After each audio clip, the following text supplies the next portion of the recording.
అందరిని సంప్రదించి అందరి సలహాల సూచనల మేరకే జిల్లాల పునర్విభజన చేస్తామని చెబుతూనే వారు పరిపాలన సౌలభ్యం కోసం కాకుండా రాజకీయ ప్రయోజనాల కోసం మాత్రమే ఈరోజు జిల్లాల పునర్విభజన ఉపయోగించుకుంటున్నారని చెప్పి ప్రభుత్వ చర్యల ద్వారా మనం అర్థం చేసుకోవాల్సిన అవసరం ఉన్నది.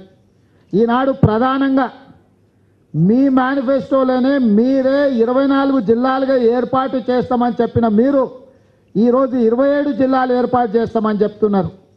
అదేవిధంగా మీరు ఎన్నికల సందర్భంగా ఇచ్చిన హామీలను తూచా తప్పకుండా అమలు చేస్తామన్న మీరు ఎన్నికల సందర్భంలో జనగామను జిల్లా చేస్తామన్న మీరు ఈనాడు జనగామ జిల్లాను ఎందుకు పక్కన పెట్టినరో చెప్పవలసిన బాధ్యత మీ మీద లేదా?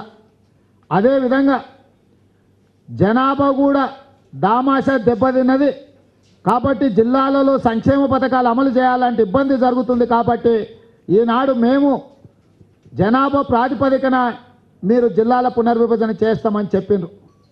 కానీ ఈరోజు ఈ రాష్ట్ర ప్రభుత్వం ఏదైతే డ్రాఫ్ట్ నోటిఫికేషన్ ప్రకటించిందో प्राइम मिनिस्टर को बच्चे नहीं है, उनका पर्सनल डिसीजन रेस्पेक्ट करते, मगर उनके बात बोल रहे,